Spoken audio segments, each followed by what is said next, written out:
TriMedia, ang himpilan ng bawat Pilipino.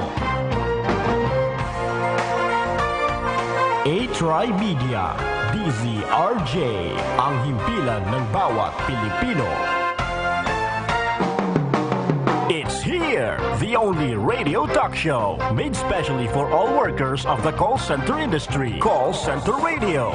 It aims to become a platform for conversation about anything related to the call center industry. We'll have different guests every week to discuss some tips, advices, and share inspiring stories of BPO employees. Call Center Radio. Call Center Radio. Hosted by N.A. Buendia, Frank Rizzo, and Tanya Sebron. Every Sunday, 7 to 8 a.m. Only here at DZRJ, 8:10 a.m.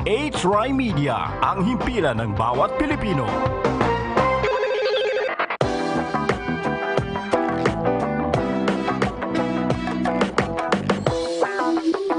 Good morning mga ka-teammates! Good morning mga ka-teammates, at tayo po ay nandito na naman sa Call Center Radio, a show made specially for BPO workers. And of course, sa pamumuno po ng aming founder and producer, walang iba kundi ang voice master of the Philippines, Sir Pocholo de Leon Gonzalez. Kami po ang inyong mga ka-teammates. I am your call center vlogger, M.A. Buendia. And I am your engineer BPO teammate, Tanya Sebron. Good morning mga ka-teammates. I am the terrific host, Frank Rizzo. Pasensya na po kasi major adjustment. So kung mapapansin niyo po, kami po ay umiere na mula alas 6 hanggang alas 8 ng umaga. Mas maaga, mas pinahaba ang ating magiging chikahan sa araw na ito, di ba? I'm very bigger, bolder, better, longer. Season 2 full of surprises. So again, thank you so much, TriMedia, and of course, Sir Pocholo de Leon Gonzalez sa opportunity. And of course, napaka-interesting ng ating topic for today. But before that, let's have some announcements. Yeah, we would like to thank all the 15,144 likers natin dun sa call center PH na Radio PH na page. O, diba? Since May, we already have 15,000 followers. Thank you so much for all the support since the pilot episode. Tas ngayon, season 2 na tayo. Yes, thank you so much. And of course, we'd also like to thank TriMedia's president na si Ms. Kay Dacer at sa ating program manager na si Sir Nestor Doria. Maraming salamat po sa pagtitiwala. And of course, this program is made possible by Pochology Academy, inspiring greatness, excellence, and success, and the Creative Voices Productions. As always, we are live over DZRJ 8:10 a.m. online streaming at www.atrimedia.com, and like us on Facebook at TriMedia, follow us on Twitter at TriMedia, and follow us on Instagram at TriMedia. So meron din kaming text line or Viber, it's 0939-914-3988, and our hotline is 412-0288.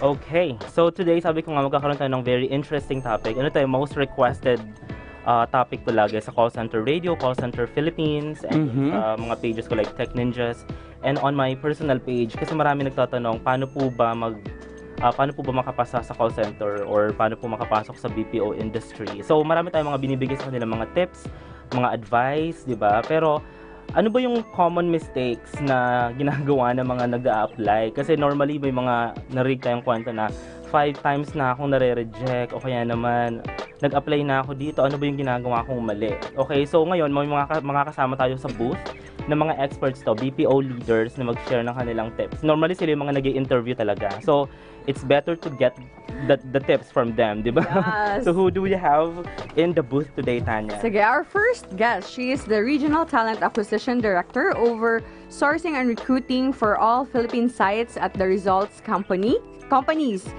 She has been in the industry for 17 years now, 7 years of which are the Results first handling operations, leading to her stint as the first Filipino site director in the company prior to moving to her role now. FB has the true passion to empower and build next-in-the-line leaders. She has an eye for true talent and a big heart in developing others to succeed. She loves spending her free time cuddling with her dogs and cooking for her loved ones. Please welcome Francois Behasa, better known as FB. Hey! Welcome to the program. Good morning. Good morning. Ako na mag-i-introduce dun sa next guest kasi kilala ko naman to. Ayusin mo. pressure. So he's been in the industry for 11 years. He started as a tech support representative for a DSL account. He became a junior network engineer, and he is now a global service delivery lead for operations. During his free time, he loves spending his free time during his free time. he loves spending his free time with his 1-year-old daughter. So ladies and gentlemen, we have Chester Herolaga. Hello. Good morning. So yan. Morning. First, let's get to know them. Okay, diba? How did you get started in the BPO? So you mentioned 17 years. Yes, diba? 17 Tagal. years. Well, of course, I started as an agent. Everybody does naman diba? So, actually, when I applied, medyo mahirap nun kasi at that time, just imagine 17 years ago, ang trend noon was mga mga GlaxoSmithKline, diba? So, ano ka bang tawag doon? Medical representative. Yes. So, yun. So, yun yung in at that time. Kasi nga, syempre, meron kang pakotse ka agad, diba, when you start. Pero, ayoko talagang pumasok sa ganong industry. And, I wanted to look for another job. Kasi, at that time, I was working at what do you call this? At the mental hospital. Kasi I'm a psychology graduate po. So, psychometrician po ako nun sa mental hospital at that time. And of course, ang hirap ang bango-bango mo pag pumapasok ka, di ba? Ang bango-bango mo, tapos puting-puting yung suot mo, pag uwi mo, may manok ka na. Parang poultry talaga. So, it was bad. So, kaya I wanted to find another job. Tapos yun, so I started walking sa may Eastwood, bago pa Eastwood nun.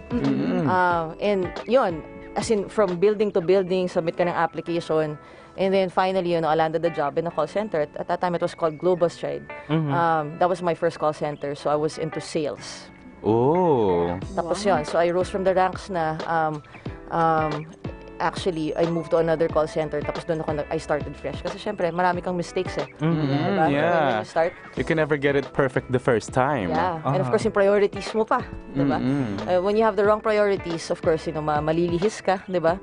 Imbis na mag-concentrate ka sa trabaho mo, mas masarap ang uminom. Mga ganun. Barkada. Diba? So, YOLO. Yeah. Was it difficult, the adjustment from being in an asylum to a corporate world na? It was fun. It was a huge change, and ang saya-saya kasi syempre matatanda yung mga kasama mo, may saya, diba? And then, well, ganun pa rin naman. May mga sayad may mga sayad naman ng mga nasa BPO, diba? Iba ang sayad natin. Mas diverse na nga lang. Yeah, mas diverse. And it has been a fun ride ever since. Okay. So excited tayo dun sa mga i-share niya bilang isa siyang talent acquisition director, diba? Bigatin. And of course, kasama natin ngayon si Chester Herolaga. So, curious lang ako kasi you started as a tech support representative, and now you became a network engineer and a manager. So, how was it? How did you get started ba? I started, so, ganun din, as an agent, right? So, nagkaroon ng job fair dun sa City Hall namin, no? In San Juan. So, someone told me, hey, I was in college pa noon, fifth year college. So, I was taking up ECE. So, syempre, gusto ko technical, no? Technical support at that time. So, I attended, and one day recruitment yun. So, luckily, as a fresh graduate, no? Kumbaga, lahat ng concepts, no? Technical concepts na meron na ako nun. Pinure out ko lahat, no? Ng aking knowledge on my first interview. And luckily, after a week, sinuwerte ako, I was able to get in, right? As a technical support representative for DSL account. So, very thankful ako doon. Kasi before, parang, syempre, engineering, Yeah. Pero sabi ko, ano muna to, stepping stone. But I never left. Yeah. I never left. So, I started the BPO industry. So, kumbaga, been there, still there, right? So, andun pa rin, because it's really parang, it's now a career, right? Yeah, correct. Before, parang, since I did a fallback, right? Parang fallback lang. Kasi wala pa akong experience. But no, you can actually build your career in BPO. And that's what I did. From a technical support representative, had a chance to move up to a junior network engineering role, and then senior, then trainer, QA, team lead, until I landed this job, right? And I'm very thankful for the industry for giving me this opportunity. Same situation, no? They work their way up talaga in the industry. And then it goes to show na hindi lang talaga siya yung sinasabi nilang springboard job. It's actually a career, di ba? Yes. It's a serious profession. Yes, it is. So, ngayon pag-uusapan kasi natin yung mga common mistakes nga na ginagawa ng mga job applicants. Kasi hindi naman tayo all-knowing, kaya nag-invite tayo ng mga guests. Depende sa mga topic. Yeah. Malay mo, may ginagawa rin pala kaming May ginagawa pala tayong mali. diba? So, pag-uusapan natin today, ano yung mga challenges sa paghahanap ng job or opportunity in the Philippines or paghahanap ng isang trabaho, 'di ba, sa corporate world. Kasi yung iniisip na iba, sobrang hirap. Is it really the opportunities? Is it really the job? Or is it just the scale? Or is it you? Is it me? It's not It's you. not you. It's Diba? Ganun ako naman. What's the best way to do it? Is it yung mga jobs fair? Is it gonna be online? Kasi the world is changing. Everything is like going digital. So, pag-uusapan din natin yung mga ganong strategy kung paano ka makakaland ng job. Paggawa ng resume, di ba? Yung mga curriculum it's very vitae, critical. yung sabi nga ni Ariam. Yeah. Paano ilang pages ba siya? Tapos paano mo i-handle yung pinakamahirap na part, which is yung job interview. Okay? Yes. Which is sila naman talaga yung mga nagkakandak noon, yung mga managers, hiring managers, o kaya naman minsan yung mga team leads, o kaya naman mga tenured agents. So paano mo i-handle yun based dun sa expertise or kung anong skills na meron ka. Okay? So first, let's talk about yung mga challenges of finding a job in the corporate world. Is it really hard to find a job? Actually not. That's not hard. Actually, ang nakita ko kasing challenge based on experience is hindi nila alam, they don't know about the BPO industry at the onset.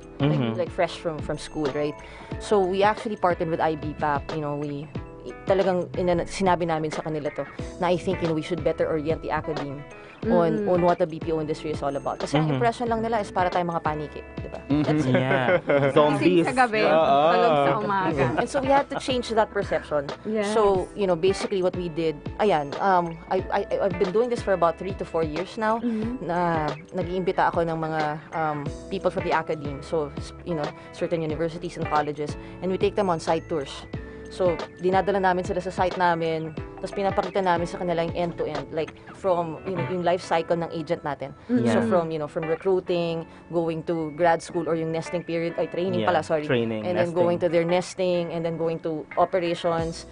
So, we basically show them, each facet so that they know what it's all about, and it's not just about us being vampires. Yeah. So we basically changed it. So ang ganda na ngayon ng impression nila sa BPO, and they've actually started including it in their curriculum as well.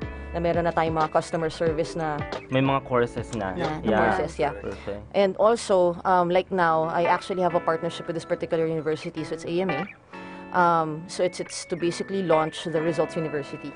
So as they work at Results, what we do is, we basically have their units credited as they work. So kumbaga, Is it gonna be like an OJT? parang gano'n, parang yeah. gano'n. Yeah. Okay. So it's part of it. So maraming ways to to basically orient them of what the BPO industry is all about, and I think this is a big thing kasi they're better educating the Nape-prepare na students sila, now. Yeah, they're diba? better prepared. Yeah. Correct. Kasi yung sabi mo nga, kailangan aware sila kung ano ba talaga yung industry. Yes. What about you, Chester? Ano yung feeling mong challenge? I totally agree, Ang daming jobs out there. Just go to the most popular online recruitment, Correct. Ang dami dyan. So, I think the challenge is people see it as a commodity. Marami namang work dyan, I can actually choose, Pero, that's the mentality yung medyo nagkakaroon ng challenge. That people, and also, siguro yung mga, ang tinatawag ko yung 1.0 na advice na, I always hear na be yourself, Yeah. right? Is it true? Be a better version of yourself, right? Kasi ang nangyayari kasi if I tell you be yourself, wala nang preparation, pasok na agad sa interview, right? Okay. Parang you need to prepare. That means that you're being challenged because the interview is not about the interview, right? It's about you. So that means if you don't prepare, kumbaga, yung interview mo, parang hindi mo rin alam. Right? Sabi nga nila, diba, if you fail to prepare, diba, you prepare to fail. And I think that's the that's the most challenging part of one of candidates is the lack preparations mentally. Mentally na, alam nila, I'll just go, fresh graduate, wala naman ako alam. What you see is what you Bigla get. siyang salang, no? No, every person has potential. It's up to you paano mo ibebenta yung sarili. Yes. Yeah. Kasi totoo naman talaga, di ba? May mga opportunities, maraming job hiring. Kahit sa online, sa Facebook lang, tumingin ka, ang daming hiring. Pero bakit ganon? Parang sobra pa rin yung scarcity ng employees ngayon sa Philippines. Ang daming opportunities, ang daming companies na nag-open. Pero ang problema kasi dito, maraming mga yun yung mga hindi ready ng mga employees. Sometimes kasi people are not confident. They are overconfident. Parang iniisip nila na, okay, ganyan lang pala yung mga questions. So I can do that naman. Pero when you're on the spot na kasi, you have to be really prepared na brief and concise yung sasagot mo and all. Kasi di ba minsan sila iniisip natin, okay, talk about yourself lang naman. But when you're there na, you talk about yourself, so saan ka ba magsisimula? I graduated in ganyan-ganyan, nandun na sa resume, di ba? Yeah, the paper can talk much about your achievements. Say you graduated cum laude, pero it's still different to present it na parang sellable. Ganon, ano? Yeah, to your point actually, it's the interview itself, it's you selling yourself. Yeah. You really have to, kumbaga yung package mo, dapat ito yung package ko. How am I gonna sell myself? Diba? Yes. Kasi it's the only way for you to get hired. Yeah, kasi nandun yung competition. Talaga, fresh grads, yung mga tenure folks, di ba? Yung mga tenure na galing na ibang company. So, minsan nandun kayo sa isang interview na 10 kayo. Tapos minsan wala ni isa na makaka-receive ng parang letter na pwede ka na mag-move on to the next round, di ba? Yeah. So, ano pala yung parang next topic kasi natin dito, saan ba pwede silang makakuha ng job? Is it still job fair or walk-in or is it online? Okay, ano na ba yung mga parang platform Ako makakasagot dito eh. Actually, the top 3, sige, bigyan ko sa inyo yung top 3 ha, na nakakakuha kami ng applicants. Number 1 is employee referrals. So, syempre, ang dali-dali niyan eh. Network mo lang sa Facebook. Tingnan mo kung ilan ang friends mo. On average, 700 people? I'm sure meron ka mga friends dyan who are working in other call centers, right? And they post the jobs kasi they get paid for the referral. Yeah. Alam ko yan. Kaya kumikita ka pa dahil sa mga kaibigan mo, di ba? So that's number 1. Number 2, it would actually be social media. Ang social media is very, very powerful eh. Yes. Sinabi ko nga kanina, Facebook, di ba? Kapartner na yung employee referral doon. Di ba? Kasi ang friends mo naman, contacts mo sa Facebook. Di ba? So social media is actually very powerful. And it's not just Facebook that we're using. We're using Twitter, we're using Instagram, right? And other platforms as well. Siguro nagpe-Pinterest din kayo or whatever, di ba? So we use several platforms to basically advertise the jobs. Di ba? And of course, mag-Google ka lang. Google Ads kasi iba, ang mga companies natin ngayon, like Accenture, where you work, right? Ang maganda kasi dyan, pag in-SEO mo yung job ad mo, so lagi kang nasa top. Yes. So even if you just type in sa Google na, call center jobs, andyan na yan. Nandun na. Ang dami na, right? Nag-advertise pa ba kayo using Job Street? Jaryo, yung mga Jaryo? classified ads? No, because number 1, well, not so much. I know you guys do still, pero ang job advertisements kasi sa newspaper, it's just for one day and it's very expensive. Yeah. It's very Depende expensive. yata sa size ng ilalagay mo sa newspaper. So it ranges in between like 150 to 300,000 para mag-advertise. Tsaka depende siya sa target market. Kung millennials, di ba, hindi naman nagbabasa na ng tabloid or broadsheet. Papasok pa kayo ng Jaryo? Hindi na, di ba? So everything is going digital na nga sa diba? So yun nga, How about you, Chester? Target audience, right? That means, we're trying to build sites sa mga provinces. Yeah. Sometimes, yung pinaka-primary source of their information nasa newspaper pa rin. So it's still being used, right? And I like what she said, number 1 is referral. That's my most favorite source. Kasi, di ba, it's how you sell yourself. You already have a person selling you. Pwede mo siyang balikan, no? Palpak yung binigay mo. Kasi, and it's, kumbaga, kaya sabi ko, don't burn any bridges to any of your friends or your co-workers. Kasi, yung network, tignan mo na yung mutual friends nyo, no? Mutual friends pala dito, ni ganyan. But I think what we need is, number 1 pa rin yung sa online recruiting, no? That we're seeing. Kasi usually, nandun yung mga referral bonus, nandun yung mga signing bonus, right? And nandun yung talagang yung job specs, right? For the interested people, right? And then they paired that with social media. Paired that with social media, right? Kasi sabi ko nga is dati sa online masyado siyang parang cold, no? Parang ito lang spec, ito yung we're looking for. So you want the social media to at least what are other people saying about this job? Yeah. Or even, what I did is before is forums, Pinoy Exchange. Forum. Yeah, uso pa yeah. yun dati. I remember Exchange. that. So, doon pumasok ko, nakakakuha ka ng tips doon. Oo. Yep. Tsaka nandun kasi, yung mga from people talaga to minsan nandun, sinasabi talaga nila yung mga issue ng company. Kasi anonymous di ba? And Super experiences nila from Oo. You recruitment. also have recruiters there already. Kumbaga, yung moderating that forum. Yeah. No? Pag-usapan nga natin yan, is it true na kapag recruiter ka, tinitingnan nyo yung Facebook account ng potential employee? It depends. Kasi kung kung applicant is agent, medyo mahirap kasi ang dami nila. Kung on average, okay. ilan aplikante ang kailangan mong i-process, diba? I-stock mo, di ba? Pero siguro for higher positions, like from supervisor above, we check, we also check yung nila, syempre yung LinkedIn. LinkedIn. Yeah. Correct. Yes. Yeah, guys, very helpful yung LinkedIn. Yep. Super. Pwede ba? Gumawa ka ng LinkedIn. It's very professional kasi. Oo, correct.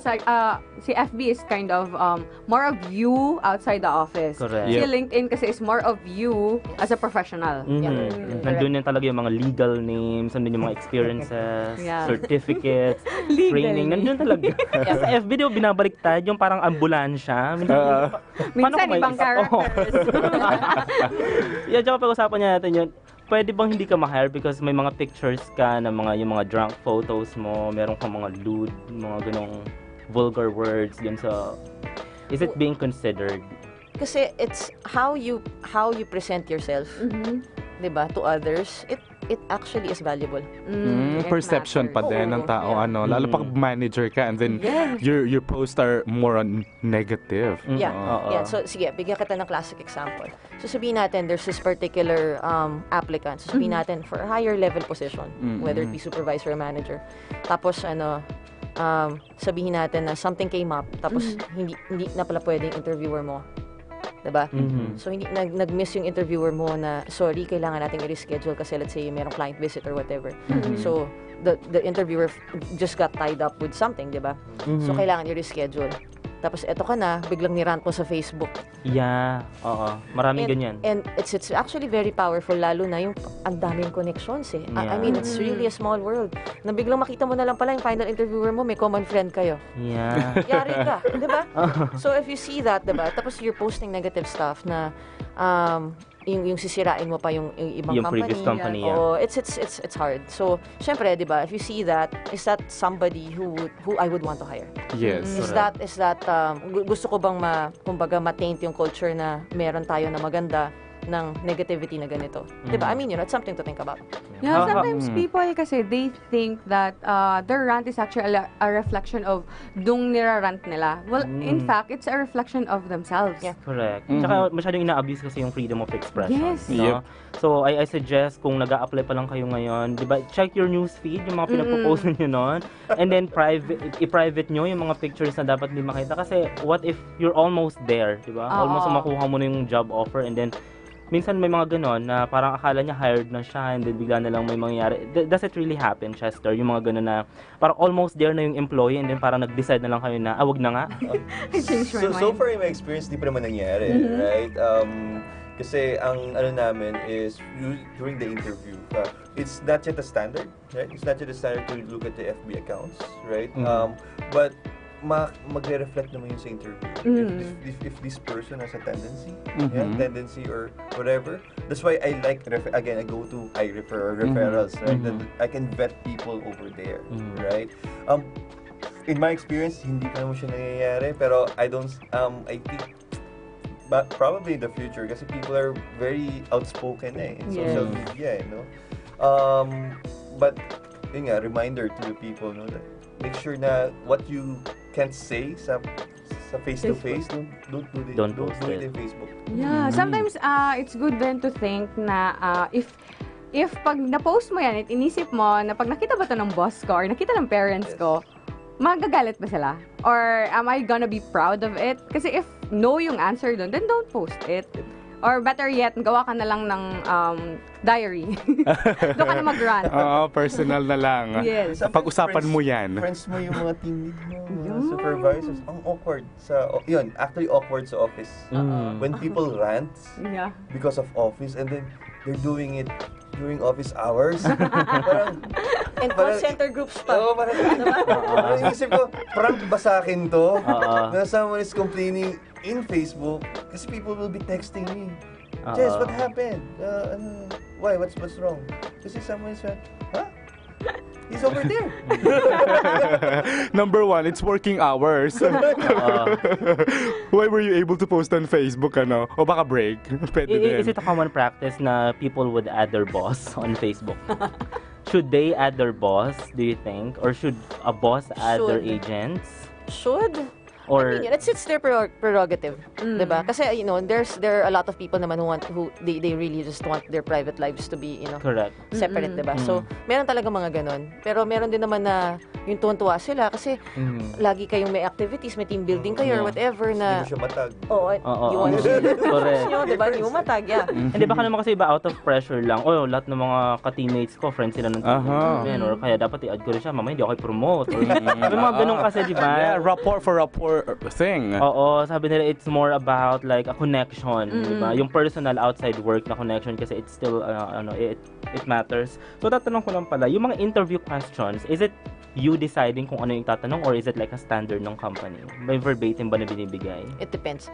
So kasi interviews would basically depend on kung ano yung line of business, diba? So kasi it's targeted So kung ano yung hinahanap mo for every particular line of business, yun yung talaga yung tatanong mo, nandun yung line of questioning mo, diba? Although there are, of course, as a recruiter, pag recruiter ka, so there are standard questions that you will pretty much ask. Kasi eto hinahanap to ng lahat, diba? Yep. Pero pagdating sa final interview mo, pag operations na yung mag-interview sa'yo, specific na yun na targeted, halimbawa tech account.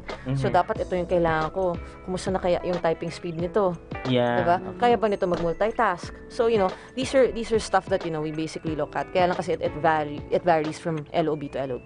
Okay, yeah. We have to take a break po mga ka-teammates. So, sa pagbabalik natin, pag-uusapan pa natin kung ano yung mga set of questions na normally tinatanong ng mga nag-i-interview. So, kung merong mga naghahanap ng trabaho dyan, please take down notes. Get your pen and paper. Kasi this is gold. Okay, napaka-exciting nating episode. So, time check in the Philippines, 6:35 a.m. Stay with us. TriMedia, DZRJ, 8:10 a.m. Ang himpilan ng bawat Pilipino. Uy, si Miss. Unang tingin pa lang, puti na. Kinis pa. Nag-Myra Vita White Hand and Body Lotion kasi. May vitamin E beads and natural plant extracts that help nourish skin deep inside for a healthy white glow. Puti at kinis, hanggang malapitan. Yala na. Healthy white glow sa Myra Vita White Lotion. Yan ang alagang holistic by Myra. Trusted quality healthcare. Unilab yan.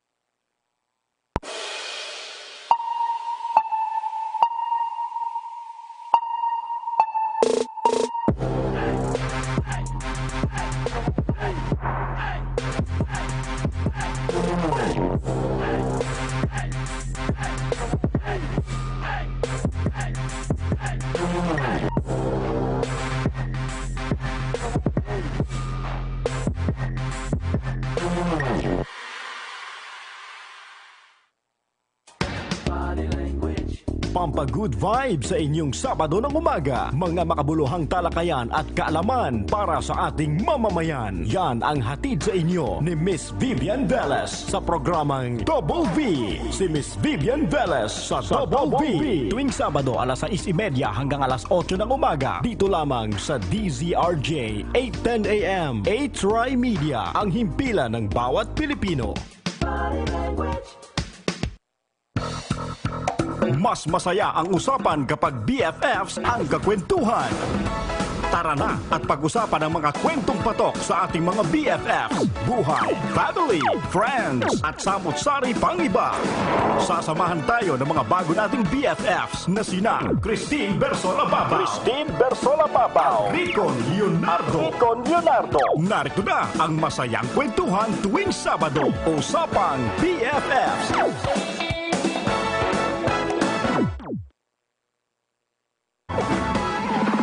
Action Lady Kate Acer sa DZRJ 8:10 a.m. TriMedia Broadcasting Network. Ito ang himpilan ng bawat Pilipino. TriMedia DZRJ 8:10 a.m. TriMedia, DZRJ, ang himpilan ng bawat Pilipino.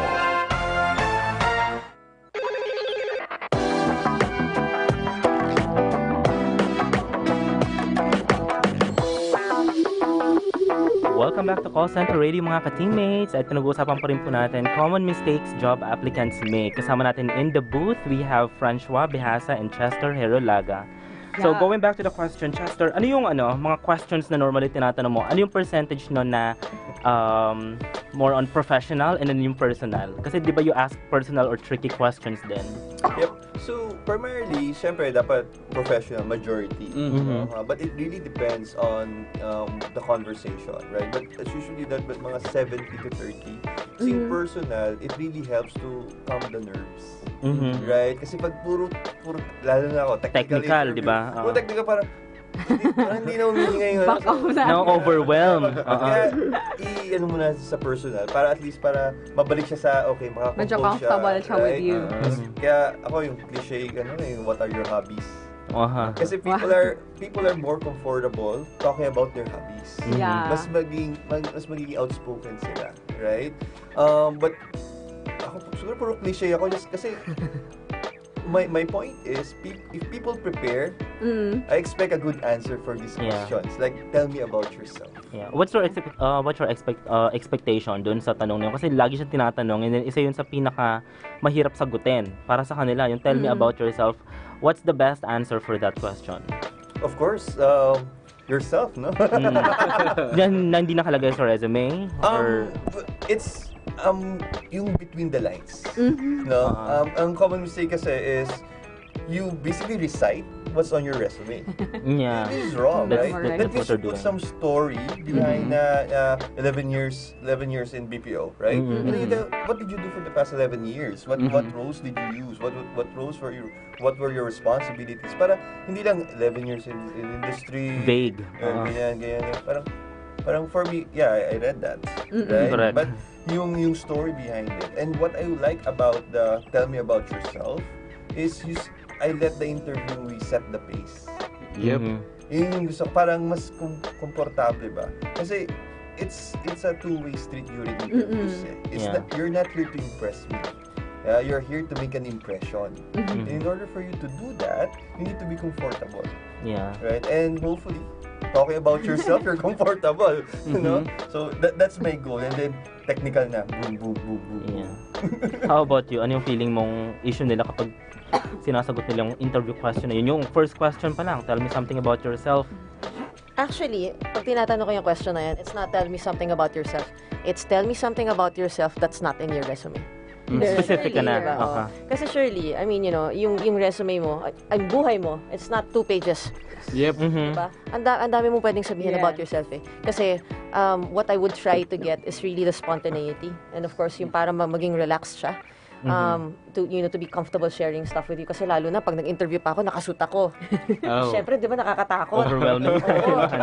So, para maging comfortable siya, which is, right, tama naman si Chester doon. Kasi kailangan mo talagang iset yung stage eh. Na okay siya. Kasi from that particular question, that's where you will have your follow-up questions eh. Correct. Sabihin natin na ito yung isi-share niya sa'yo. Okay, so what happened here? Ganito, ganyan. So, kumbaga, dun mo umpisahan. So, kasi pag final interviewer ka and you're trying to get to know the person, you take it from whatever he's saying, he or she is saying, diba? So, dun mo isa-set yung stage. And that's how you find out more about the person and how this person could be a good fit for the job or a good fit for the company and for the culture. Pero normally, on the average, how many interviews does a applicant have to go through? Usually, 2. Usually, 2. Yeah. Initial interview to ng recruiter muna. Bago yung operations. Checking for comm skills. Because in the company that I'm part of until now, si Ariam was part of the interview. Siguro we had 1, 2, 3, 4 interviews before I got in. Hindi kasama yung language assessment doon So, pag sinabing interview, yun, profiling ka lang ng recruiter, tapos yung final interview. Pero there is a stage na, syempre, yung language assessment na piece. Kasi sometimes it could be, what you call this, a machine that's measuring your language abilities, that's right? not what I person. Yeah. Kasi meron namang iba face-to-face. So, pag face-to-face, pag face-to-face yung assessment mo, it's not an interview, it's a language assessment. It's an assessment. Pero part siya kasi pwede ka mag-fail doon. Yep. Pag if they failed, especially kapag para sa voice account siya, hindi ka qualified. It's either re-profile ka or pwedeng bigwak, di ba? Curious lang ako doon sa ano kanina, yung ano ba yung nagmamatter normally? Ano yung tinitingnan nyo agad? Attitude, skills, talent, or background? Nadedetect mo ba siya first sa interview pa lang? Na ito, may attitude It's actually the potential. Yeah. Kasi, actually, that's what's tough now, ha? Lalo na when you have experience. Kasi syempre, when you're already experienced, sinabi mo nga, di ba, kanina, some people make the mistake of being too overconfident, yeah. right? So, being overconfident. So, yun ang actually nagiging mistake ng mga people with experience na, kaya ko na to. Diba? Ganun eh. May angas, ganun. no? Oo. Na, syempre, parang, your interviewer is gonna be taken aback. Na bakit ganito tong taon to? Parang, gusto ko ba tong makasama ng mga ka-team ko? Ka-teammates, diba? Yun nga, diba? So, kaya ba? Diba? A-accept ba siya ng mga teammates niya? So, syempre, iniisip din yun. As a manager, diba? Iisipin mo yun eh. Diba? Will this person work well with, the teammates? Correct. Diba? Ano yung mas madaling interviewin pala? Fresh grads or yun yan, sabi mo mga tenured? Ano yung experience nila? Difference? They're two different things. Actually, they're not comparable, right? Okay. At least because there's a certain line of business, certain market for fresh grads that we're willing to take, and then potential. May potential doon, no? And also yung outlook in life, yung what do you want to do in the first 1 to 2 years from now. Usually, that are the questions that I ask for fresh grads. Kasi I want to know, where do you see yourself?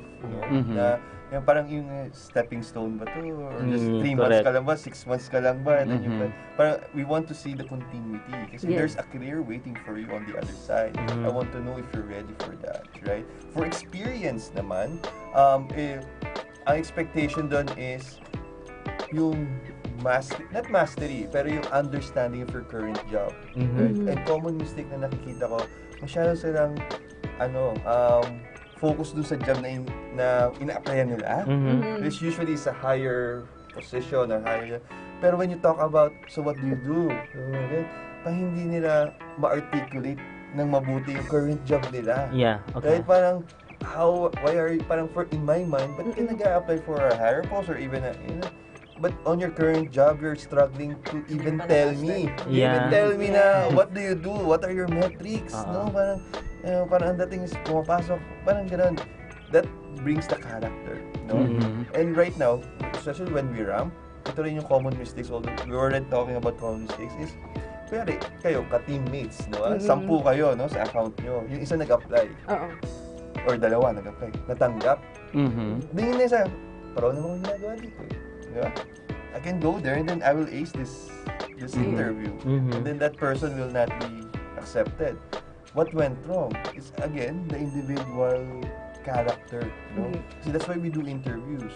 Kasi if we're just going to go to your profile and then 2 people already came in, we don't have to interview you. That's not really how it goes. Basically, appointment we want to make sure, especially when I do closing interviews, paano ba to mag-jive dun sa current team? Yes. Yeah. Paano ba, will he be trouble? Will she be trouble? Those are the things that's running through my mind. Kasi if I say yes to this person, that person will be sitting on my floor. Right? And then a reminder, no? Diba? May mga na-hire ka na ba na nagsisi ka? Or may mga na-refer na ba sa'yo na parang gusto mong balikan yung nag-refer na ba't mo na-refer to? Of course, we don't really have to mention kung anong project or whatever. It happens. Yeah, it happens, right? And I don't want to blame anyone. Correct. The referrer. Take the blame, di ba? Kasi ibang coming from different environment yung tao. Yeah. It just so happened on that particular environment, hindi siya talaga.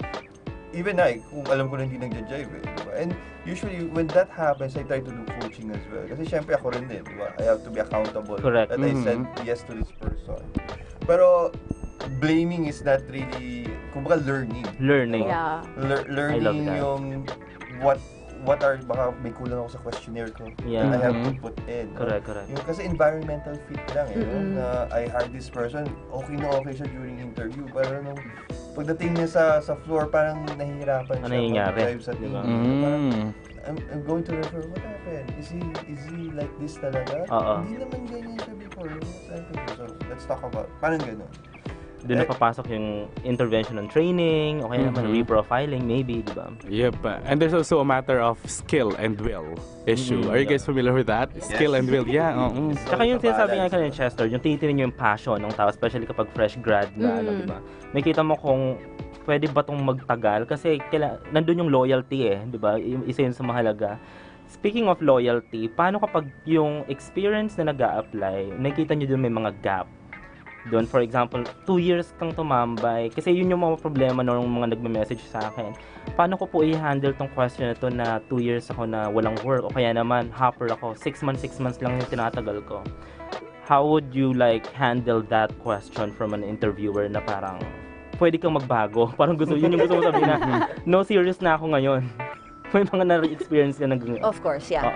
Ayan, actually that's the key thing lalo na ang operations, that's what they look at. Na kasi pag nag-hop ka, makikita na ano bang nangyari dito sa taong to. So what we want to find out, kumbaga on a recruiter perspective, what we want to find out is bakit ka nag-hop? Okay?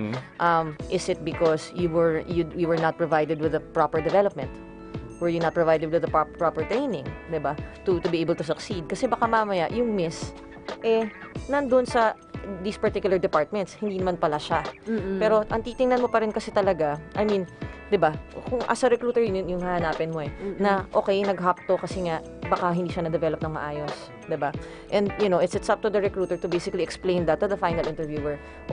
I-endorse ko to sa'yo pero kasi pag nakita mo yung resume niya, may mga gaps. Correct. Ngayon, ganito kasi yung nangyari. So pwede niyang ikwento. So actually, yung mga recruiters ko ganun ginagawa.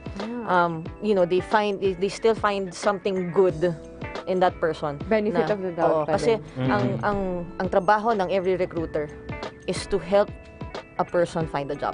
Yun talaga yung trabaho niya. So it's not, alam mo yun, yung to reject them, yung to judge them. To judge them. Hindi ganun So ang trabaho ng recruiter is really to help every person find a job. So yun yung sinasabi ko sa kanila. So pag itong taong to may potential, may chance pa, baka pwede nating i-save. Sige, kausapin natin yung final interviewer and provide the feedback. Wow, di ba? So, sana yung mga dyan, lumakas yung loob nyo na. May nagbibigay naman talaga ng chance. Yeah. Actually, be honest. Be honest. Don't lie. Correct. Don't lie. Be honest. Kasi, yun lang talaga magsisave sa'yo. The truth will set you free. The truth will set you free. And one thing I'm looking for, hoppers, gaps, and even career shifters. Yung totally different industry, no? 10 years in the industry. Parang ako. From poultry. Industry, so parang ganyan. Baka naman na... I'm looking for yung learning. Yeah. Right? Parang you hop, di ako na-train masyado. The next one is, I'm trying to get the trend. Get the trend, and then after getting the trend, I ask, so ano yung learning? What are you going to do differently? Correct. Right? And what will make you, ako naman, in my mind, I want this person to stay if he has the character, di ba? Even the skills, right? What can make you stay? And if you're able to answer that na, after I'm just looking for this, and if I see na talagang nakita mo, decided ka na kung ano yung gusto mo talaga mangyari sa career mo, I think there's a big chance for you to get that job. Kasi mahirap dun no? Yung talagang parang ginigauge mo kung ano ba talagang gusto niya. Kasi kung hindi pa rin niya alam, it will be another. Di ba? Kumbaga potential attrition siya. Oo, kasi dapat i-identify mo kaagad kung anong direction na gusto mong puntahan. So if you're unsure of yourself, so how can you expect for your interviewer to be sure about you? Yan, totoo. May iba kasi na parang iniisip nila, mag-soul searching kaya ako, pasok na akong call center. Diba? Huwag ganun. Soul searching ka, soul Batanes. Stressful. Soul searching sa Diba? Parang, yun nga, failure to plan is actually planning to fail. It's very, it's very cliche na, pero it actually is it. Parang matter of fact talaga yun. So, kung gusto mong pumasok ng BPO, you have to prove that you're gonna stay there and may career ka nga dong pupuntahan. Direction yun eh. Yeah. And if it's a higher position that you're applying for, di ba, paano kung may one shot ka lang pala for that interview? There's no second takes, di ba? Correct. So Yung sinabi kanina ni Chester na be honest. Okay, kasi may nagtanong sa akin nito, nag-awol po ako from the previous company. Should I explain it to them? Be honest. Kasi kung di ka magiging honest doon, lalabas yun sa background check. Background check, yes. Mamaya, sabi ko sa kanila, minsan nasa floor ka na, minsan nun, yung regularization mo. Kaya may ilang months ka na nagko-call, so kaya naman na, doon ka na sa operations. Lalabas siya, pull out ka bigla. Kasi, sabihin na doon yung integrity and yung reputation. Parang how should they handle that na meron nga silang parang kaso or hindi sila na-clear dun sa previous company? Actually, yan. So, may nag-awol, right? Awol. Sabihin mo nag-awol ka. Kasi once we do the background check, lalabas talaga yan. Tama. Correct. Tama yun. So, bakit ka nag-awol? Kasi usually, for the most part, kasi operator din ako eh. So, I actually came from operations. So, alam ko yung takbo niyan, di ba? So, ang tao, hindi niya iniiwan ang kumpanya. Ang iniiwan niya ang boss niya. The usual. Most of the time, yes. Most of the time. Diba? Tama, agree kayo. Yep. So, ang iniiwan niya yung boss niya. So, ano kaya yung ginawa ng boss niya para mag-decide na lang siya na hindi pumasok? Para at least, yung interviewer, alam niya kung paano ka i-motivate para pumasok.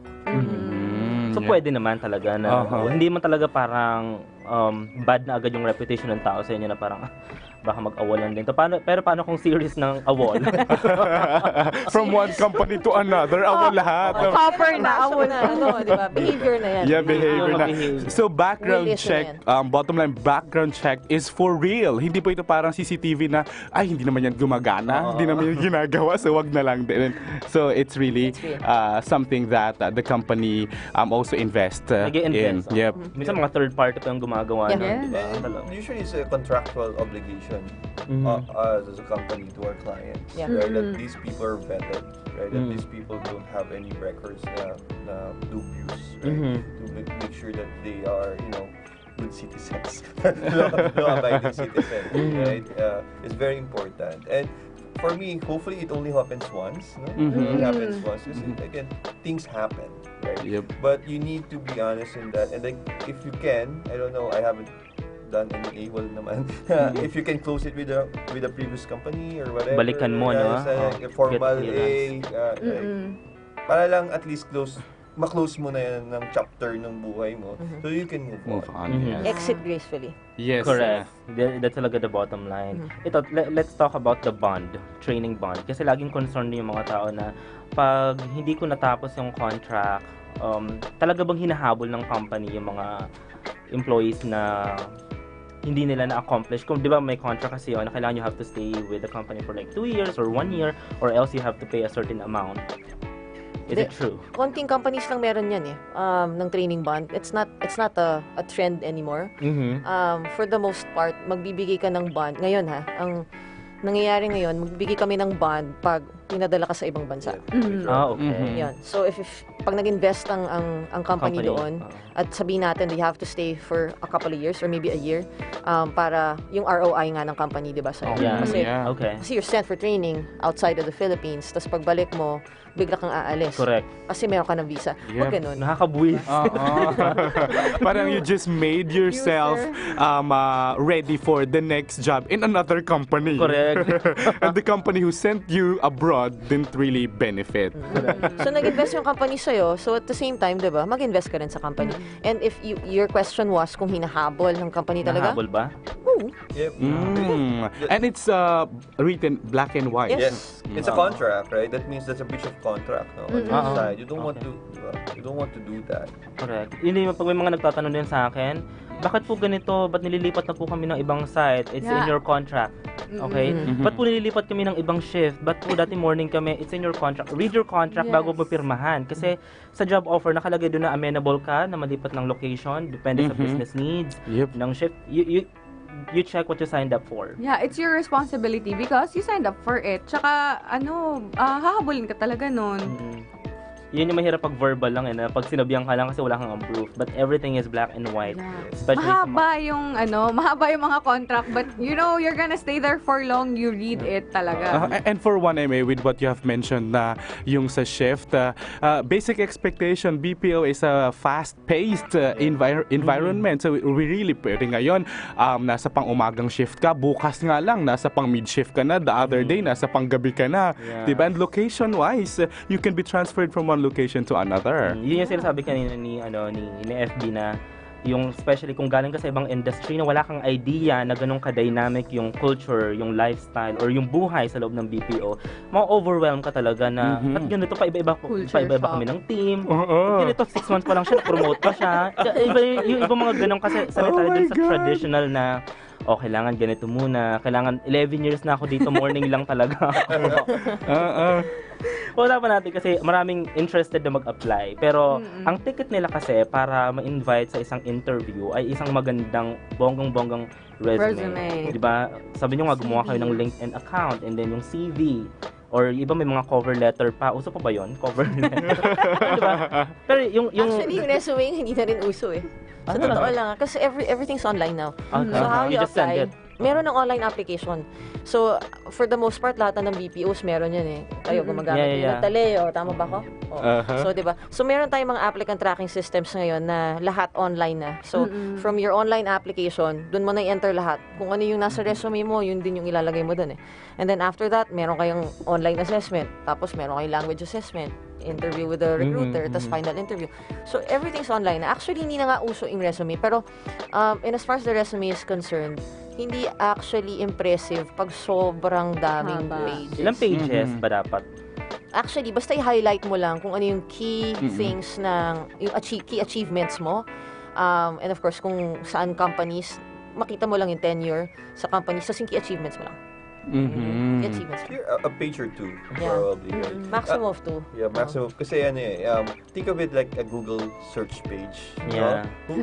Who goes to page 2, no? Yeah. Who goes to page 2, no? Who goes to page 2? Laging page 1, right? That means that nandun na lahat ng accomplishments mo. And one thing that, and then, ibig sabihin, prime real estate yung first page mo. Don't put your JD there, your job description. Nakita ko yung mga job description. And it consumes so much of the page. Sayang yung opportunity mo eh. So usually, ang nakita kong best practice is yung highlights. Yung highlights. Yung, kung 10 years ka na as a call center agent, so ano yung mga best in QA, agent of the year, those... Put that on top. Yep, correct. On the first page, very right? Good point, Na para dun mo ilalagay. Rather than you putting your job description which is very generic. Yeah, parang correct. Sayang yung space, no? Ano ka pala. So, i-highlight mo talaga din yung mga strengths mo. Mga awards, di ba? Dapat nandun siya mauna. Yung personal data nila, yung personal information nila, normally sa mga second page na yun, di ba? Or sa dulo. Sa dulo na yung mga part. Naglalagay pa ba ng mga character reference? Is it advisable to put character references? Well, for higher positions, it's key. Kasi talagang we do reference check. Okay. So, isa pa sa resume nila. So, sabi nyo nga kailangan hindi siya ganun ka-lengthy, and then the grammar, the spellings, di ba? Particular ba talaga doon dapat? Okay, on a language perspective, mas particular na ngayon, nag-evolve tayo eh. Nag-evolve tayo sa industry. So, hindi na tayo actually very particular about the accent. Napansin niyo? Hindi na, di ba? So, what we're actually very particular about now is thought organization.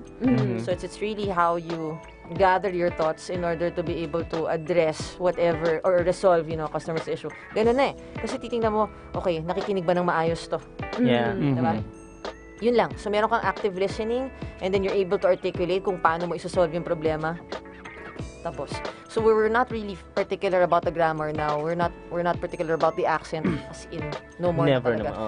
Kasi ang hinahanap lang talaga ng mga clients natin really is yun nga eh, yung active listening. 'Di ba? Tama yung na-identify mo problema, tama yung solusyon mo. Resolution. Yep. Ano yung mga tips niyo pala dun sa mga mag-undergo ng interview, the professionalism na part, yung punctuality, dress code, kasama siya sa mga kino-consider? Siyempre, right? Punctuality. For me, it's courtesy, right? Correct. Because ayoko naman, hindi naman sa pagmamayabang. When people like closing interviews, they slot a time for you. Yes. Right? And then go back to operations. Right? Okay, so you have 2 interviews for today. Okay, I'll block my 2 to 4. Okay. So if you become late, parang tatawagan ko na ba to or what? Or sometimes, you will miss the slot and I have to reschedule you after 5 hours or after 2 hours. Right? Bad impression na agad yun, di ba? On your part. And one advantage that is of being punctual is, let's say if the recruitment hub, it again help you calm your nerves. You get to talk to the people probably in the recruitment or in the lobby or whatever. Hindi yung habo-habo kasi biglang upo ka dun sa interview.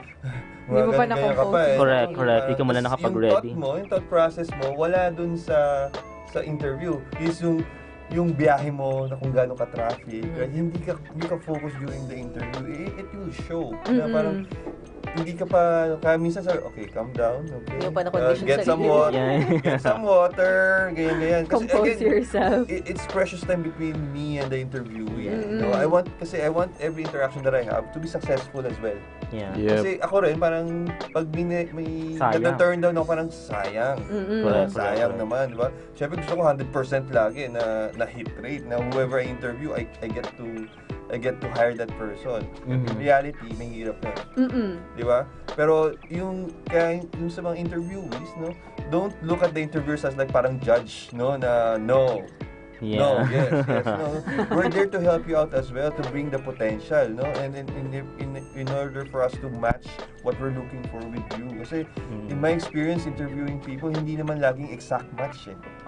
Yeah, there will be some yung hahanapin mong potential, yung how does this person have skills that can be transferred, right? Yung thought process, analytical thinking, common sense, right? Yung mga yan, kasi that can be applicable to any accounts. Na once na master mo yun, right? You're able to actually go to different lines of business. Correct. Okay. Kasi you guys are managers, ano? So, ang dumadating sa inyo ay filtered na ng mga recruiters before yung mga other parts of the recruitment, ano? What's the percentage of them based on experience, passing rate, nung mga ni-refer sa inyo from the previous part of the recruitment ang pumapasa? Throughput ba? Yep. As in from the total number of applicants hanggang sa... No, to those who were able to pass the HR interview. Yep, HR interview, interview, and then you. Okay, so based from the final interview endorsement sa akin. So endorsements, ako nag-final interview. Yung mga in-endorse sa akin, the standard is 71% of the time they pass. Ngayon, if they fall below that, calibration. So dapat ganun eh. It always has to be that way. Pero if you're talking about people that come in the door, hanggang matapos yung process, kung ilan yung pumasa, it would range in between, it varies talaga every month, pero it ranges in between 17 to 22%. Sometimes it goes to 24%. So, depende yun sa quality ng na-source mong tao eh. Diba?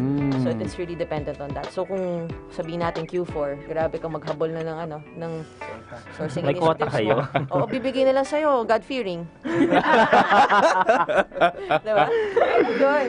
Magpe-prayer meeting na lang sila sa ops. May gumagamit pa ng mga third-party, recruiters. Yeah, recruitment agency. Kasi may interview rin na ginagawa yun eh. Kasi diba, it's their job to really parang mga filter. Headhunters. Headhunters. A small percentage kasi it's a big investment eh. Actually talagang yan ang pinaka-expensive na sourcing channel sa totoo lang. Yan ang pinaka-expensive. So we control it. So meron lang certain na let's say months na i-activate mo siya. Kasi it's not ang mahal talaga siya. How about yung surcharge kasi yun? Ganun ba? How about yung mga kasi napansin ko ngayon sa mga malls, sa MRT, may mga sumusunod sa iyo and then nag-o-offer na call center. Referral siguro. Kasama rin yun doon para mga third party recruiters din yun or so we call them promoters. So ito yung mga nangingidnap. Yeah, or nakakainin ka sa McDonald's. Nang-ambush sila. Bigyan ka ng GC. O kaya parang budol-budol sila tuloy. Yun nga eh. Kain muna tayo. No, pero actually, ang hirap maghanap ng magagaling na ganun, ha? Mahirap maghanap. Pero, there are certain people na ang galing nila. Sobrang skilled sila pagdating doon. They're really good in talking to people. Umpisahan sa sigarilyo. Sisindi na sigarilyo. Oh, pasindi naman. Doon lang, pero hindi pa naman pala nagyoyosi to. Pakikisindi lang. Tapos wala, nakasindi lang yung sigarilyo. Tapos, napasign up niya na. Yan. Uy, okay dito, ganyan. Halika, kasama ka na sa akin. Ito, may van tayo, The comfort of that van. May mga ganun talaga. Tapos sige, saan mo gusto kumain? Tara, kain muna tayo. Gusto mo KFC? Yung ganun. Ganun na pa talaga yung ngayon, yung parang kakulangan, scarcity ng employees. Kasi napapansin ko, nagpa-pirate na from other companies, di ba? Ano yung masasabi niyo about that? Actually, pa rin ba talaga? Pagdating sa mga ganyan, so we call that caravans, ha? So caravans yung tawag namin dyan, eh. Pero, I see it as the game of the call center industry. So will it not appear for the company to be desperate enough? Everybody's doing it, eh. Kumbaga, it's really part of your list of sourcing channels. Okay. So it's really part of it, and it's the game that the call centers actually play. Pero wag ka namang sobra na paglabas ng tao sa building. Naka-badge pa. May ID pat lahat. Ginawa mo na eh. Wag naman ganun. Kasi wag naman tayo magbastusan. Respect. So okay tayo na sabihin natin, may McDo na medyo siguro, 'di ba? 5 minutes, 10 minutes away from the building, tapos kumain sila sa McDo and you talk to them, that's fine. And I think there are buildings na bawal yung kunyari galing ka sa amin sa bench tower pa ako nag-work. Sabi na kunyari sa BGC from 10th floor hindi ka pwedeng mag-apply sa mga nearby companies. Yung mga nandun lang mismong building. Floor. Yeah, there are some companies na parang may gentleman agreements. Yeah, let's talk about yun nga, yung agreement. Kasi may napansin ako nun, when I signed up dito sa company ko na to, meron dong mga list ng company sa parang, hindi ko alam kung sister company ba sila or parang i-declare mo kung naging employee ko ng company na yun. Actually, kasi we have a partnership with those, kumbaga, maliit lang naman kasi yung industry natin. I mean, everybody knows everybody, diba? So, for the most part, sa recruiting standpoint, we partner with other call centers kasi meron tayong mga ramps. So, pag meron ka ramp season, and then you need to hire, sabihin natin, 500 people for a particular account. Tapos, magra-ramp down ka after 3 months, sabihin natin, di ba? Sabihin natin, Accenture, meron ako mga tao dito. Diba? So, meron akong 500 people, baka gusto mong kunin. Para at least, wala na silang ganun ka... Diba? Baka may need ka. So, i-endorse ko pwede pa lang. Diyan din nakakatulong yung IBPAP, right? So, true. This BPO companies, they have their own organization. Okay. And sometimes, if parang tribunal yan sometimes if it happens, minsan di maiwasan, pinag-uusapan yan in a forum, right? Yun yung talaga yung gentleman's agreement. Parang, okay, kasi ano yan parang weather lang yan. Right now, you're poaching from us, but there might be some opportunities. Magbabalikan lang. And as parang kumbaga as an industry, it's not healthy. Right? It's not healthy. That means, kasi ultimately sa individual pa rin naman yung decision. Right? But how we conduct it, right? We have to make sure that we are professional enough to talk to other companies. And like example yung IBPAP na there are certain times na can you talk to the recruiting director of this particular company just to understand right? Yun naman yung kasi it happens right? Ikot-ikot yan ikaw ngayon you're getting his employees and then after 3 months parang balik na pwede chaotic kasi maliit nga lang yung mundo talaga ng kasi pwede naman na hindi naman talaga yung the actual company that's poaching. So kasi 'di ba for the most part ang promoters they're third party Di ba? They're third party. Wala idea doon talaga. So, diskarte nila yan kung paano sila kukuha ng tao. So, kaya tuloy, ang napapag-usapan from company to company, pinapirate. Okay, pasensya ka na kasi hindi ko alam na ganyan. Yeah. Di ba? So, okay, pagsasabihan ko, pasensya na, it's not gonna happen again. So, kumbaga, it's just that, kumbaga, we respect each other. I mean, we're in the same industry. Diba? I mean, we have the same pipeline. Diba? Alright. Yeah. So, we have to take a break. So, sa pagbabalik po natin, pag-uusapan pa rin po natin all about job interviews na naman to. So, again, if you are just tuning in, nag-adjust na po ang aming time slot. So, from 6 a.m. to 8 a.m. Mas mahabang chikahan na to. So, We'll be back with more Time Check in the Philippines, 7:12 a.m. Stay with us. TriMedia, DZRJ, 8:10 a.m. ang himpilan ng bawat Pilipino. Makibahagi at matuto tungkol sa Pinoy pop culture, maging sa larangan ng modeling, beauty pageantry, photography, at marami pang iba sa lahat ng aspeto ng buhay. Dito sa Litrato Philippines, ihahatid sa inyo ang tila larawang storya na kagandahan ng Pilipinas. Tuwing linggo, alas 3:30 hanggang alas 4:30 ng hapon. Litrato Philippines, dito lamang sa DZRJ, 8:10 a.m. Hatid sa inyo ng TriMedia, ang himpilan ng bawat Pilipino. Alamin ang inyong kapalaran. Ano nga ba ang swerte at hindi? Lahat yan ihahatid sa atin ni Madam Venus. Siya ang ating gabay at handang laging umalalay, ang ating ekspertong tagapayo at magaling na psychologist. Samahan si Madam Venus sa programang Madam V at Your Service, alas 10 ng gabi tuwing Sabado at alas 8 ng gabi tuwing Linggo. Madam V at Your Service, kasama si Madam Venus dito sa DZRJ, 8:10 a.m. TriMedia, ang himpilan ng bawat Pilipino.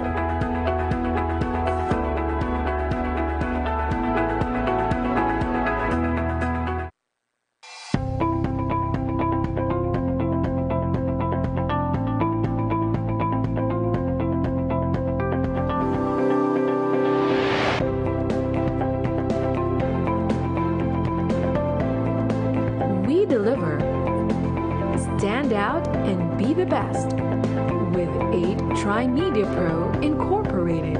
Your way to infinite possibilities.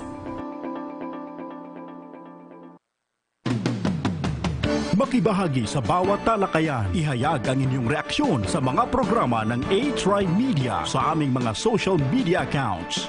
TriMedia-TV sa Facebook, TriMedia DZRJ 810 sa Twitter, at TriMedia sa Instagram. Makiisa sa bawat programa ng TriMedia sa social media, ang himpilan ng bawat Pilipino.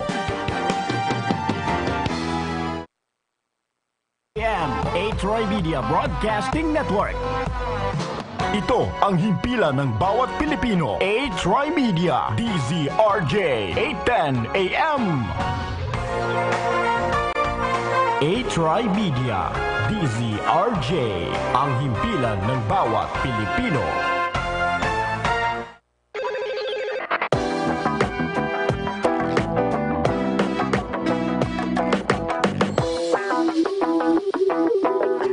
Welcome back to Call Center Radio mga ka-teammates, at pinag-uusapan pa rin po natin common mistakes job applicants make. So, all about job interview tips po ang topic natin for today, and nagpapasalamat tayo sa lahat ng mga nakatutok sa ating Facebook Live.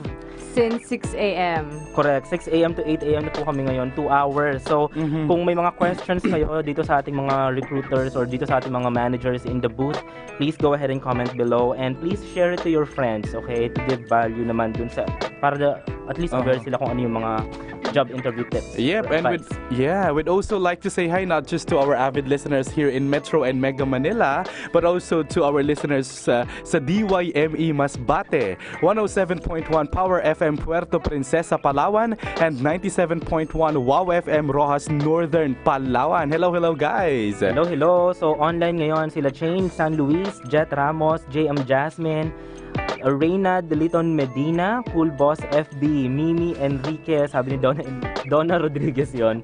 Cool Boss daw. So from Amira Ortego Quiapo, Uy Chester, Yay Esmilia, wow Chester. So again, kung nag-join pa lang kayo ngayon sa aming live session, please go ahead and comment down below. We also have Fran Angelo Villanera. So good morning everyone. Thank you for listening. Kay Rose Arana Olimra, 6 to 8 a.m. every day. No, 6 to 8 a.m. Sundays. Every Sundays. Yeah. Maubos kami ng topic every day.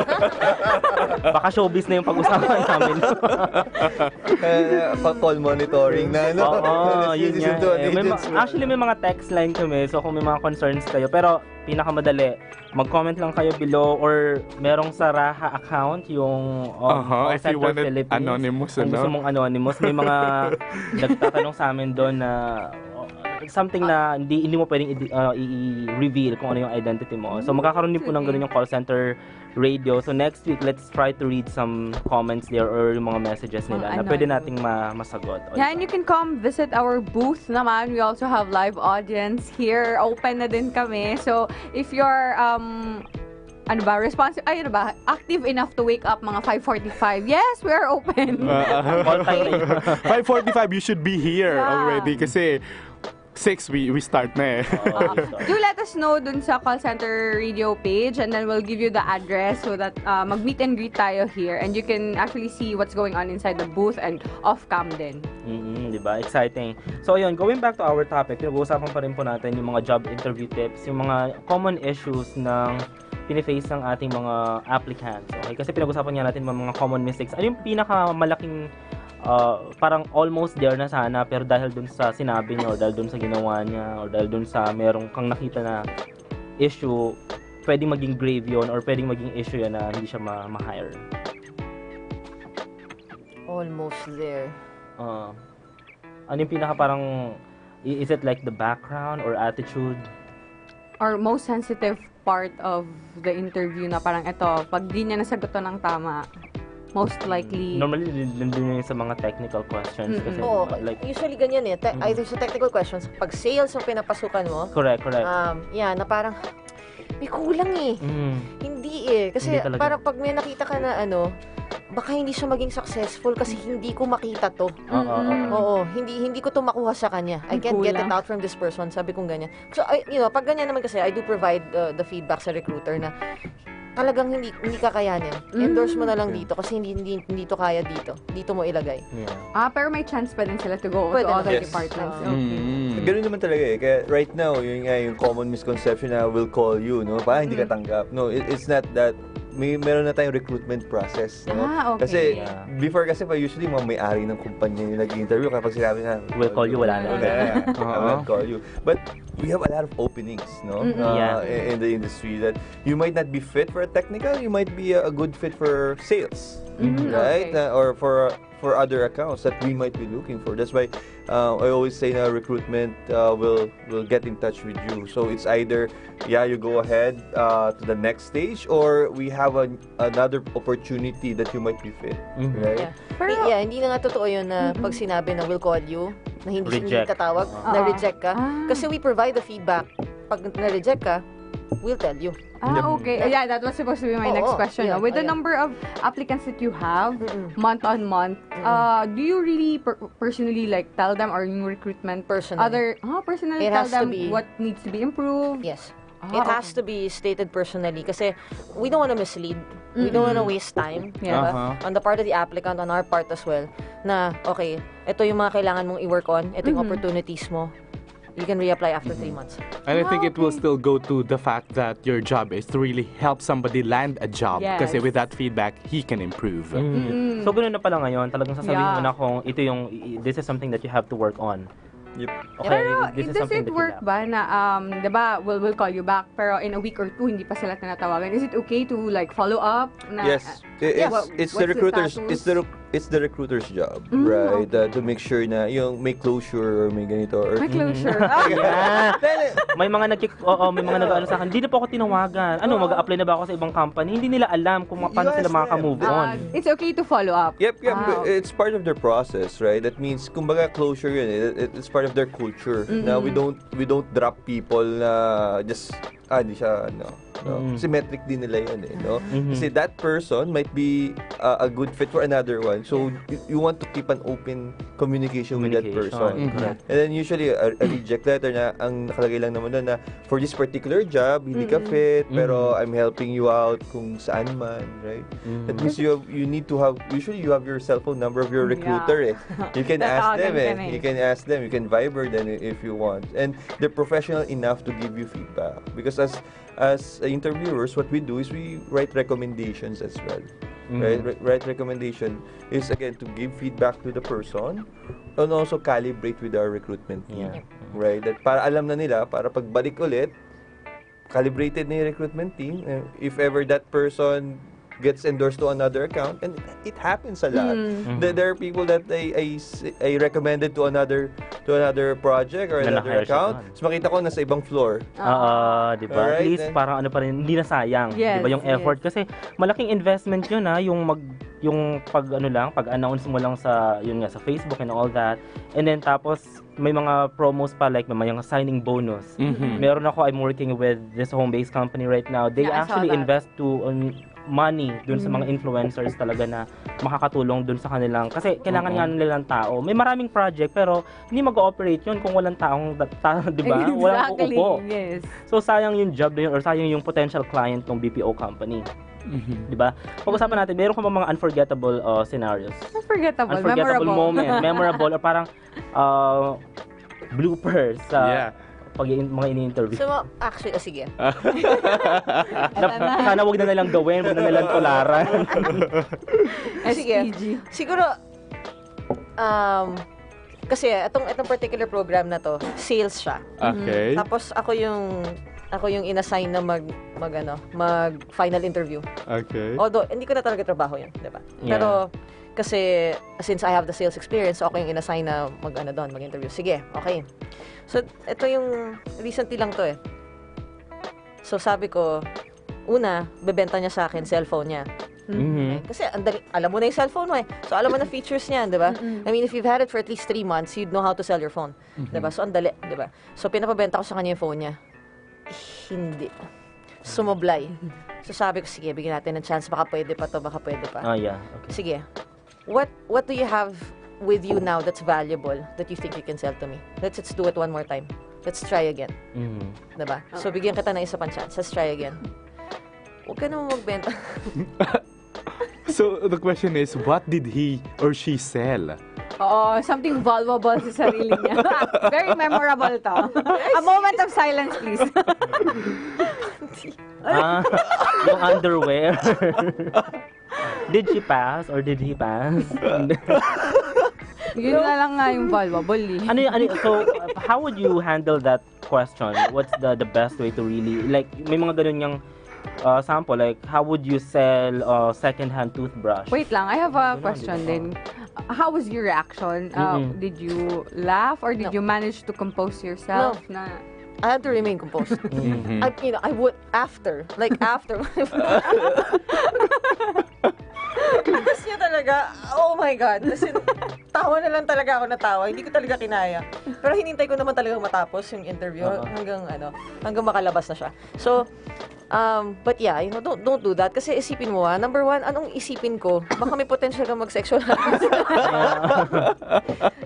It's creepy, diba? Creepy yun. Yeah, Huwag ganun. Kasi, again, you have to keep in mind that you're selling yourself. Correct. May borderline kasi talaga yung sense of humor and diba? Professionalism din. Professionalism. Kailangan alam mo kung where do we draw the line. Parang, sabi nga nila, diba, parang talk to your recruiter as a friend, pero hindi naman na friend na parang, oy, bakla, tigilan natin. Yung mga ganun. You really have to make... Interviewer, Diba? Interviewer, ganun ka na. Diba? So, Beshi. Impression? Beshi. Sige, Bes. So, ganun. Parang, ano bina-apply mo? Comedy bar ba? Hindi, diba? It's a call center. It's a corporate company. So, kailangan i-maintain mo talaga yung ganung professional na... Hindi ko talaga makakalimutan yun. How about you, sister? Ako naman, mga ganun din, mga bloopers din yung, kaya minsan awkward pag may mga green jokes, no? Make sure that stay professional, Kasi minsan sometimes, baka pwede ka nila ma-hook, pero no, let's get to the topic. Yeah. For me, siguro ang mga memorable or awkward, siguro yung mga client interviews. So what I do is, pag may client interview, I interview them first, then okay, this is good for client interview, and I join the client interview. And my client right now is very candid, right? They're very candid, and interviews kasi usually through ganyan kalaking screen, no? 55-inch screen, no? And then he was at home, no? So I interviewed, the person was very confident. Kaya lang nakita niyo yung mukha nung kliyente ko. So talaga hindi na siya nagsasalita. Ang tanong pa sa kanya, first question was, who are you? This is very candid. Right? Like, nakaganon ako parang, he's by the way, he's Yeah, di ba? Kaya sa kanya, Rescuer ka na. kasi nag-froze siya. And then talagang, meron siya mannerism na nagigigil. Nagigil siya, let's say, I am a hihi. Gumagano siya. And then I was, yun nga, ang sabi ng kliyente, he's a giggly mess. Yun na yung feedback niya. Tapos na, hindi. And then, usually, kagano'n na ako, nag-froze na ako na parang, tapos nung paglabas ng Pilipino, sabi sa akin nila. Yeah. Parang napahiya ka tuloy, diba? Especially on that part. Kasi pumasa naman siya eh. Nag-undergone na siya ng interview dun sa recruiter or ng HR and then sa'yo. And then pagdating sa client, syempre yung client ang last decision. And then parang, yun na yung go, no, or go. That's why it's about you. It's about you. It's not about the interviewer. But kahit sino kausap mo, you should be able to present yourself. And if you prepare enough, you should be able to do that to whoever, kahit president ng kumpanya yan. Correct. If you have the skills, if you have the experience, you should be able to articulate that. Correct. Sometimes kasi people put the barrier sa sarili nila na parang, oh my gosh, VP na yung mag-i-interview sa akin. Paano ba? These are still people and they just want to know you more. Yes. They don't want to impose anything on you naman. Kasi normally yung mga kakilala ko, oh my gosh, mag-i-interview sa akin yung VP ng ganito or yung president ng ganito. Ano sasabihin ko? Malamang sasagutin mo lang din naman yung questions nila. It's about straightforward. you. Yes. Correct. So, tama, you really have to be mentally prepared. Yes. Totoo yun eh. Kasi pag dating mo doon, 'di ba? This is it. So kumbaga, give it your all. Give it your all na. Nandun na, push ka na, 'di ba? Tsaka ngayon pala, yung sabi nga ni Chester na prepare, ibig sabihin nun, make yourself accustomed to speaking. Talaga, articulating your thoughts. Kasi, especially yung kapag gano'n na client na, for example, lalo na kung ang client mo foreigner, and you know naman, us Filipinos, we kind of feel inferior, di ba? May mga ganong thinking na, colonial mentality. Oo, na parang, American puti ito, or whatever, baka kailangan yung accent ko, Californian, or whatever. But no, yung nandun pa rin yung talagang be authentic. Kasi gusto nila nakikita ka nila na raw, masikita nila na honest ka. Hindi mo naman kailangan na perfect kasi kaya nga nag-a-apply sa job eh, di ba? Kung mga parang hindi mo naman kailangan ipakita na flawless, okay? Kita mo lang talaga na, okay, you can go ahead and introduce yourself na speak slowly, di ba? Hindi naman yung nagmamadali ka na you're trying to imitate other people's accent. Hindi na tuloy maintindihan. Actually, mas forgiving ang clients. Correct. Sa English. Tayong mga Filipinos are very particular. Grammar and, you know, pero sila, pronunciation. They don't really notice it. They don't really care. Yung thought process kasi parang sila, they understand na this is your second language. And they admire you for that. That you're able to sustain this conversation at Good least. point, yeah. Oo. Kasi yung iba, na-conscious nga doon na saan ba ako mag-focus? Grammar ba? Accent ba? Maintindihan niya ba? Sa skills and experience dapat. Alam mo, ang mag-focus kayo, walang dead air. Yun nga sabi kanina na kailangan spontaneous yung conversation. It's just like you're talking na, you're trying hard to really talk and, you know, converse. Kasi iba naman yun, you can speak, but, you know, kailangan marunong ka makipag-usap sa kanila. We all know that sometimes it's really easier said than done, pero practice really it makes it permanent. It's not that practice makes it perfect, pero it makes it permanent. Na pag sinanay mo yung sarili mo to talk and speak that way, or a certain, parang pag sinanay mo sarili mo with English and with all the movies and all, normally malalagay na yan in your mind and it will come out to you naturally na invest in your time. So, to your point, actually, isa to sa mga big mistakes ng mga nag-a-apply na for agents. They think in Tagalog, and then translate in their head to English. Yun yung problema doon. Kasi that's what removes the spontaneity. Kasi talagang, ano nga bang English nito? So, nandun na yung fillers and mag-stutter na. So, you have to start by thinking in English. Sabi nga, practice makes permanent, right? Talk to yourself. Kaya tayo may mga Olympic athletes. This is what they do, yung best singers, no? Sila, walang ibang ginawa kundi kanta ng kanta. Yung mga swimmers, swim ng swim. And the same thing that will happen to you if you practice. Correct. And then, kung nasa bathroom kayo, di ba? For example, araw na ng interview mo, shower ka na, try to talk to yourself. Ano yung mga normal yung tinatanong? Tell me something about yourself. Ano yung mga talents mo? Ano yung mga strengths and weaknesses mo? So, try mo na siyang, para pagdating na doon, pag sinalang ka na, organized na siya. Di ba? Parang dadagdagan mo na lang or babawasan mo, depende kung ano yung flow. Pero kung dumating ka doon na, as in wala, hindi ka nag-review, hindi ka nagbasa, or wala kang alam sa company na ina-applyan mo, isa yun sa pinaka importante guys, research about the position. Sinabi, may nabasa akong kahapon kasi I was researching for this episode. So sinabi nila doon, do not apply for a job that you are obviously not qualified. What's your take on that? It's true. Yeah, it's true, di ba? Yun lang. Di ba? Do not waste You will really people's time. never make it. Yeah. Parang ganun, ano? Apply ka agad ng manager, no? Tapos hindi ka agent. I remember what you just have shared, yung 2 weeks, tapos gusto mo promote. Yeah, oo, di ba? Nothing wrong with being very optimistic or being ambitious, okay? But you have to be very realistic, okay? You really have to consider muna na ano ba yung pinagdadaanan. Am I ready? Are you ready? Parang empathy yan to the interviewer, stewardship no? Kung ikaw yung may-ari ng kumpanya, kung ikaw yung manager, would you hire a person with, na hindi qualified? Di ba? Parang, Kasi may mga basic qualifications, blank years of experience, blank experience in blank, ganun ano. O kasi ang mangyayari niyan, if you apply for it and then say binigay sa iyo yung trabaho ng hiring manager, sino mahirapan?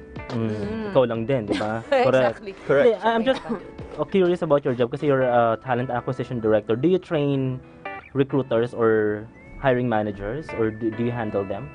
I Is it part of handle your- recruiters. Yeah. I handle recruiting managers, talent acquisition managers. So yun yung mga direct reports ko. Yung recruiters kasi they undergo an entire onboarding process. May Kasi- training din sila Oh. to do the job, okay? Yun yung sinasabi kanina ni Chester na kailangan calibrated kayo. Kasi Yes. yung iba qualified siya for this person, yung iba hindi. Di ba May minsan, mga technical recruiters, Yeah. mga sales recruiters. yung iba emotional. Medyo naawa siya, kailangan niya ng trabaho kasi. Lahat kailangan ng trabaho, lahat pasado. Oo, kaya Gwapo gwapo na siya sa 3 account, wala pa rin eh. Right. O kaya di ba, gwapo God-fearing kasi naman siya. siya. God-fearing siya.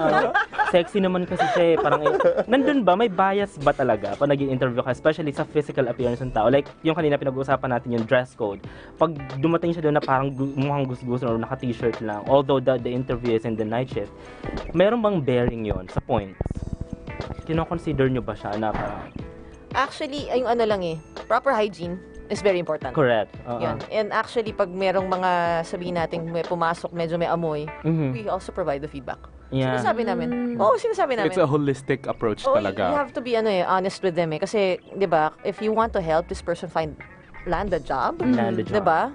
You provide them a lot of feedback that they need. Correct. Hindi naman yan, they're not gonna take it negatively naman Depends on how you approach it. Di ba? So, pero yung dress code mo, you just have to, present yourself well. Hindi naman kasi, BPO, paano ba tayo pumasok? Yeah. And I T-shirt, think it's polo shirt, no? casual. And I think it's part of the advertisement. Business Laid back. attire or semi-casual attire. Correct. And for me, Semi-casual is good. it's not about dress code per se. It's not about your shirt should be parang branded. It's about yung mental state mo. Parang, why would you go to this interview dressed like that or something? Parang hindi man lang ikaw nag-ayos or something no? Effort. Kaya parang yun yung umano sa utak ko parang what were you thinking when you chose that? Kaya naka-sando, naka-shorts, naka-chinelas, parang what were you thinking? No? It's not about the sando, it's not about the shorts, it's about what were you thinking? Ibig sabihin nun, hindi mo talaga tinitake seriously yung profession, yung role. Hindi dun sa, kung maganda na yung sando, kung may biceps naman or di ba? maybe or may jacket naman or whatever, di ba?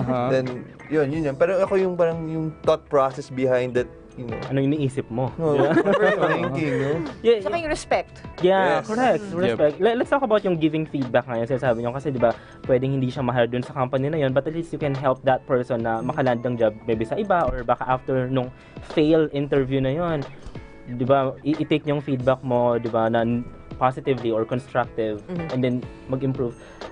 How is it hard to tell a person na hindi ka pasado kasi ganito? It's hard. It's actually hard kasi it's hard to break somebody's heart. I know, Parang yeah. relationship lang yan di ba? It is. You're breaking someone else's dream, di ba? Oo. You're crushing it. Lalo pag in high spirits talaga siya, Oo, no? gustong-gusto niya, pero hindi talaga Sobrang qualified. motivated siya. Gusto Yeah. niya talaga, di ba? It's hard. It's heartbreaking, actually, to provide feedback. Pero alam mo yun, you still want to help the person and the only way for you to help that person is to provide that feedback para mag-improve siya dun. Yes. Kasi sabihin mo sa kanya, balik ka after 3 months. Try ulit natin. May ganon. Is it truly 3 months na ano? 3 months break up lang rule. din. May 3 months. Oo, may 3 month rule din pala sa 3-month rule. How do you handle that, Chester? Na pag sasabihin mo na it's a no. Well, dahil I'm part of the closing interview I rarely do that, no? Say no, but they have some inclinations. Kasi usually at the end of the interview, I already give advices. No? I think you should focus on this, focus on that, right? Parang na nila. We always say, no, feedback is a gift, right? It is. Kasi we don't want to waste each other's time, right? In order for me to, let's say, unqualified talaga. Nasa isip mo, this is a waste of time, right? Pero in my mind, nandito na tayo. Yeah, let's make use of it. That's why feedback, no? Para at least yung susunod na magiging interview niya, hindi na gano'n, parang, and even I, parang nakapag-citizenship na, corporate citizenship na to give advices to that. Kasi that's already a 30-minute or an hour slot for you, right? Why not, ba't pa tayo maglolokohan or Make the most whatever? out of it. I'd rather spend that time, how we can make this better interview or whatever. Para, if that person really takes that into heart, I think the next interview might be in the same company, right? He will be successful. Correct. May nag-breakdown na ba? May na-experience ka na nag-breakdown dahil na-reject siya? Meron. Really? How do you handle that? The guards. It's their job. No, classic example to kasi, I don't know, this guy was like, basta, weird. He was weird. So, na-reject na siya. And then he would go to another site. Tapos he's posting as, I'm the new OM. Ganun, agent ang in-applyan nito. Yeah. I'm the new OM, ganyan. So, syempre, lahat sila balisa. Kasi syempre, hindi naman nila alam na, may bagong OM. Kasi it's announced di ba? Yeah. I mean, if somebody new is joining the company, it would be announced, right? So, yun. And then he would go back to our other site. Tapos nandun naman siya, nanggugulo siya. Medyo harassment siya eh. Okay. Kasi I think parang type niya ata yung isa kong recruiter. Ganun yung dating. And he was looking for that recruiter. Kasi talagang binalik-balikan niya araw-araw. Wow, scary. Scary na talaga. So, it ended up na yung guard na talaga nag-escort sa kanya palabas. Wala na tayong magagawa. Nagba-blacklist na siya, no? Pag ganun, na yun, blacklist na yun sa company? Or may mga ganun? May mga nagre-retaliate ba na mga na-reject niyo? Or may message kayo or ita-text kayo ng mga something? May mga threats. Mga threats. Ipapag-good job kita. In my experience, so far wala naman eh. Again, yun nga yung parang technique ko eh, no? If you're not, I give advices na lang. Para at least kasi I always make it to a point na interview should be a pleasant experience to everybody. Failed, pass. May natutunan siya. May natutunan siya kahit papaano. Yun na lang yung magagawa ka for him or for her. Right? So far wala pa naman. Meron yung mga, sir, pwede pa ba talaga? Yeah. Yung bargaining. Second opinion, sabi ko, well, it's something na parang advice na lang. Wala pa naman. Kasi ako, rin ako eh. BPO, malaking industry, pero same people you see out the door, in the door, mga pumapasok, and then I don't want to, kasi sometimes baka pag, minatamata mo yun, and then that person becomes a manager, then I'll apply for nag-burn ka ng bridge, di ba? You wouldn't know. And even kahit ako, mga agents kasi, minsan, sir, kilala ko yun. Kamusta siya? Agent yun, that means na, kumbaga, someone taking calls or doing the job is able to give feedback and give me insights. Ganun ba? Or minsan, ganun ba talaga siya? So, don't burn bridges, no? But treat everyone with respect. Yeah. How should they handle job search rejection? Take the feedback constructively. That's it. Yeah, kasi it's an opportunity for you to better yourself. Diba? Okay. So, yun talaga yung pinaka-bottom line na nung pag sinasabihan sila ng no, iniisip nila na parang it's the end of the world. Okay. It's not. Kaya naman yung parang ayoko na ng industry na yan or ang masama binabadmouth na nila kasi hindi sila nakapasa. Yeah. So, normally yun yung mga taong bitter talaga sila sa industry or bitter sila dun sa position or sa company, and then maganda sana kung gagamitin mo siya in a positive way na magpa-manager ka and babalik ka doon, manager ka na. Pero kung nagbabash, nag-rant ka na, and then lahat ng mga, kasi maraming mga ganun, aminin natin, maraming mga hindi pa rin talaga nakakaintindi sa kung paano yung takbo ng BPO industry. That's why we have call center radio, may mga pages na para not really to defend but really to give awareness, di ba? May mga indie films na ngayon na all about call center to show people na it's not like a no-brainer job. It's not like na parang ano ba to yung parang sinasabi, di ba? Yung ibig sabihin, serious yung profession na yun. And then may mga tao sa loob na may mga breadwinners, may mga engineers, may mga nurses, doctors, may mga titles sila. And then it's just like a different world, okay? Kasi masyado nga siyang fast-paced. So, ano yung mga advice niyo sa mga job applicants pala out there na parang yun yan? Baka kailangan nila ng mga tips or pieces of advice. Number one tip normally. You prepare. Again, pautunahan sa you prepare, no? Research about the company, right? Research. Ngayon medyo madali because of social media, no? Dati about page, about us, company profile. Right now, you just go to the Facebook page of that company and then just look who are your common friends who like this and then ask for feedback, right? Kasi kami as interviewer, we take pride sa company namin na we represent during interview. And if you have some tidbits na ano ka, number 4 BPO. Oh, yeah. That's why I want to be part of your company. Ganun bola. Pero in a way, parang, okay, this person took time, right? To research. To do a research. And second is, if you have time, you can also research who your interviewer is. Just to, parang to set the context. Yeah, correct. To set the context, right? Getting to know that person. And then third is the post. The job that you're applying for. Job that applying for, that means it needs to be relevant to you. Because if it's not relevant to you, how can you talk about it? How can you convince your interviewer that I'm the best fit for this job? Or even fit for the job, right? So, iba kasi parang yung common mistakes nila na parang I'm here, siguro may nakalagay lang doon sa headline na 25K signing bonus. And hit apply. Yeah. Right? So ang tinignan nila noon, good written and verbal communication skills. That's so you need to understand if ikaw muna mag-self-assessment na am I fit for the job, right? And siguro kasi usually mga job qualification very ideal yan, right? And then you prepare for those people, those items na medyo alanganin ka so that you can also talk about it, kumbaga full package that me as an interviewer able to assess you based from what you have told me dun sa job na ina-applyan mo. So I can, this person has a potential. I'm willing to, take a risk or take a gamble, right? Because I've been interviewing for so many years na hindi lahat is best fit. But what I really like about is yung mga taong with potential. Say for me as a recruiting manager or as a hiring manager, parang if they go up the ladder, parang ako kumuha niyan. Pride mo rin siya. Ako nag-recruit dyan, right? Success story. How about you, Okay, so I mean, I totally agree that they really have to be mentally prepared, and you have to always think of it as putting your best foot forward all the time. Kasi diba, yan, it ties down to, tie din dito yung how you dress up for the interview pag nag-apply ka, diba? Kasi you're mentally prepared nga diba? And you have to make sure that your blood is pumping kasi baka mamaya mag-pass out ka na lang bigla, diba? So, be mentally prepared, present yourself well, right? Always put your best foot forward and you always have to believe in yourself. Kasi, bottom line yan, pagdating sa huli, right? Pag na-hire ka, ilang tao na yung naniwala sa'yo Your initial interviewer, your final interviewer. So, it's all up to you to believe in yourself para makuha mo yung trabaho. I super like that. Believe in yourself. You're halfway there. Yeah. Okay, so nakatutok pa rin po sa ating live session ngayon si John Kelvin Lumibaw. Hello. We also have Alan Corella, we have Mary Grace Gallardo, we have Bench Palad Gonzalez, we have Seth Rivera.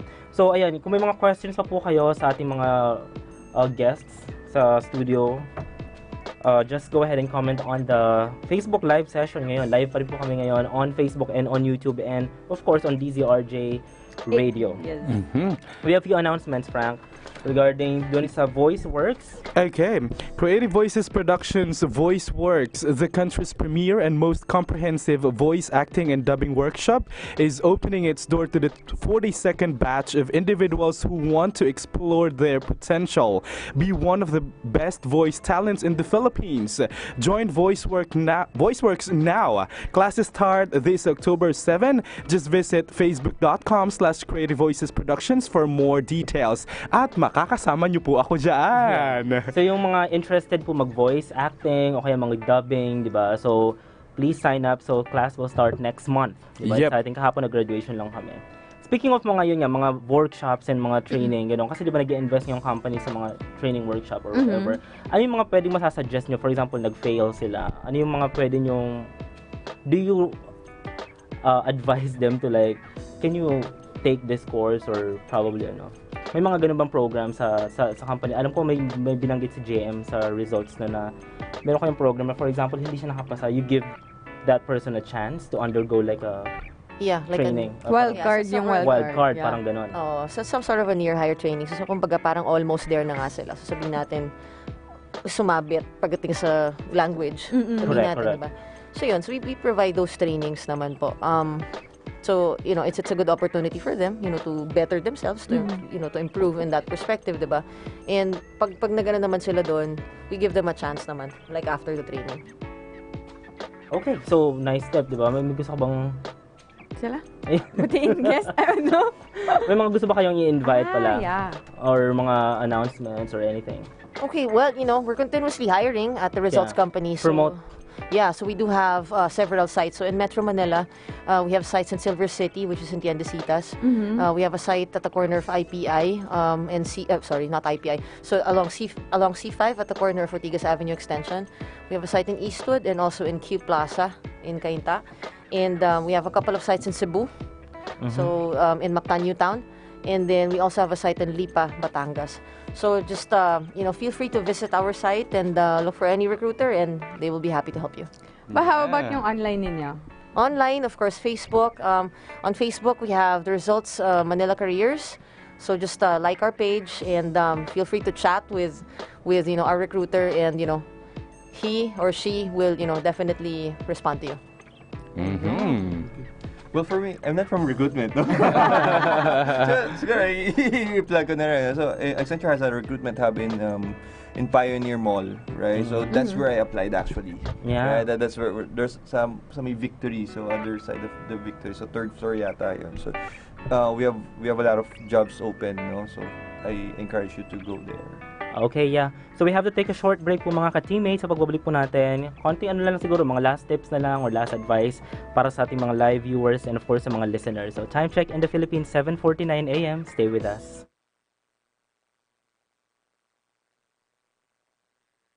TriMedia, DZRJ, 8:10 a.m. Ang himpilan ng bawat Pilipino.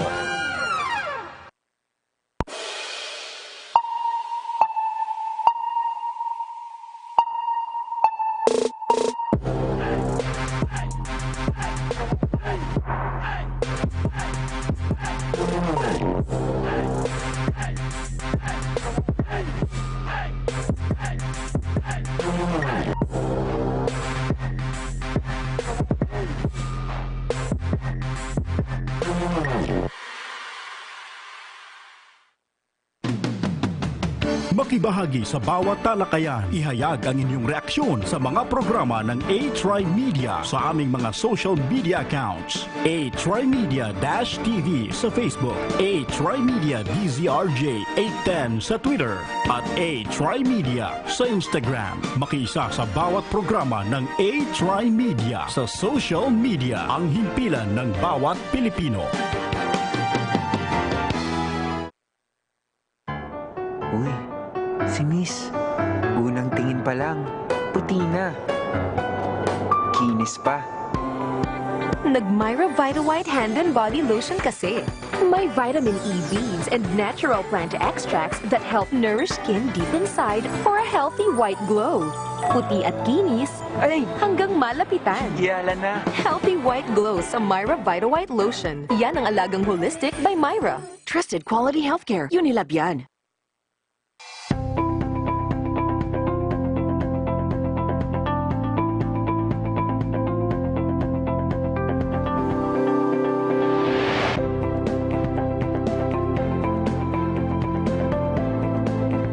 Deliver. Stand out and be the best with 8 TriMedia Pro Incorporated. Your way to infinite possibilities.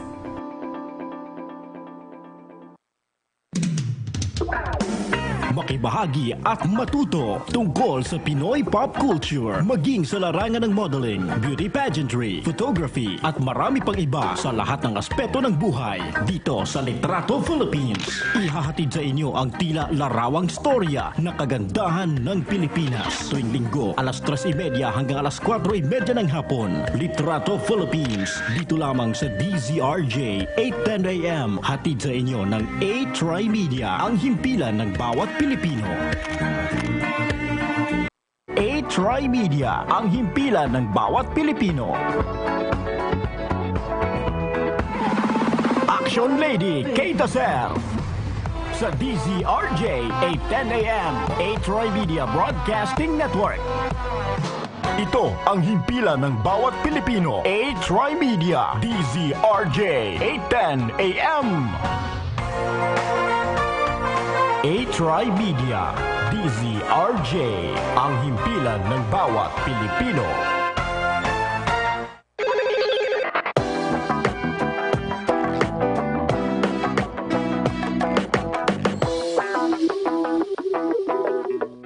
Welcome back to Call Center Radio mga ka-teammates. Pinag-uusapan pa rin po natin common mistakes job applicants make. So, nag-share tayo kanina ng mga tips and mga pieces of advice.